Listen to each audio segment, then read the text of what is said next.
رحم فرما میرے مولا، رحم فرما میرے مولا۔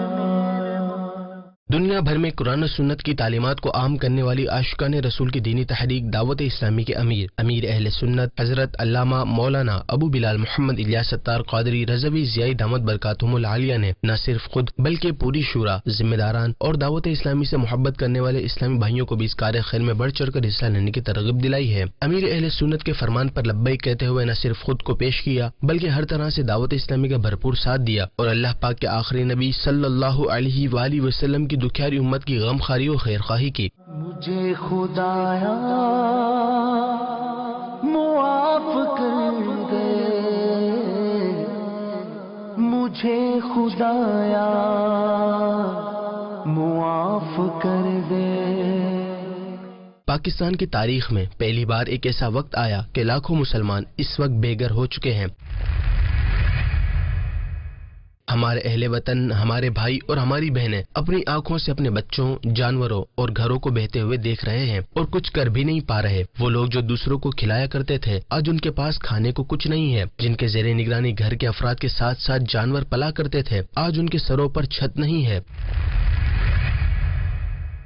ایک مرتبہ پھر اس مشکل وقت میں دعوت اسلامی کا شعبہ FGRF پاکستان کے مختلف شہروں میں دن رات ان پریشان حال مصیبت زدہ مسلمانوں کی مدد کر رہا ہے، جس میں کروڑوں روپے کا سامان تقسیم کیا جا چکا ہے اور کروڑوں روپے کا سامان بھیجا جا رہا ہے، مگر آفت بہت بڑی ہے، مدد سب نے مل کر کرنی ہے۔ اسی سلسلے میں دعوت اسلامی کے تحت لائیو ٹرانسمیشن بنام مدد کی گھڑی ہے کا سلسلہ ہوا، جس میں رکن شورا مولانا حاجی عبدالحبیب اتاری نے سیلاب متاثرین کے لیے عطیات جمع کی ہے۔ اس موقع پر مفتی محمد قاسم اتاری نے قرآن و حدیث کی روشنی میں بتایا کہ ان پریشان حال و مصیبت زدہ مسلمانوں کی مدد کے فضائل کیا ہیں۔ ایک حدیث میں مبارک ہے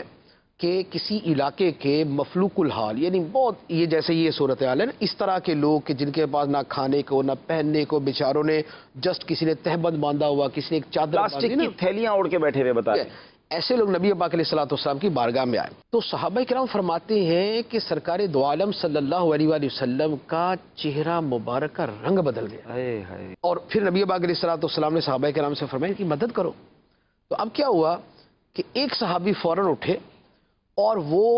اس کی اناج کی بوری جو ہے نا وہ لادے ہوئے جو ہے نا وہ آ رہے اور بڑی مشکل سے اٹھائی ہوئی ہے، لیکن جب وہ لے کر آئے ان کو دیکھ کے پھر باقی صحابہ بھی اٹھے، ہر کوئی اپنے گھر سے کوئی کچھ لے کے آ رہا ہے، کوئی کچھ لے کے آ رہا ہے، کوئی پیسے لے کے آ گیا، کوئی اناج لے کے آ گیا، اور مسجد نبوی شریف کے اندر ڈھیر لگ گیا۔ اللہ اللہ۔ تو وہ صحابی فرماتے ہیں کہ نبی پاک علیہ الصلوۃ والسلام کا چہرہ مبارک کھل اٹھا۔ تو یہ پریشان حال کو اور مسکین کو اور بیچاروں کو دیکھ کر اپنی حالت کا بدلنا اور پھر اس کے لیے عملی کوشش کرنا جو ہے، یہ نبی پاک علیہ الصلوۃ والسلام کی سنت ہے۔ دوران پروگرام نگران شورا مولانا محمد عمران اتاری کی بھی تشریف آوری ہوئی۔ نگران شورا نے سیلاب متاثرین کی مشکلات پر گفتگو کرتے ہوئے فرمایا، ڈیزاسٹر بہت بڑا ہے اور اللہ پاک نے نوازا بھی بہت ساروں کو ہے، ایسا نہیں ہے کہ نوازے ہوئے لوگ۔ میری آج لائیو مدنی چینل پر ان سے پہلے درخواست ہے کہ مہربانی کریں یہ اپنے مال و اسباب کے ساتھ ان دکھیاروں کے پاس پہنچیں۔ دعوت اسلامی کے شعبے FGRF کے تحت سیلاب سے سندھ، بلوچستان، پنجاب اور خیبر پختونخوا کے ساتھ ساتھ کشمیر میں بھی امدادی کارروائیوں کا سلسلہ دن رات جاری و ساری ہے۔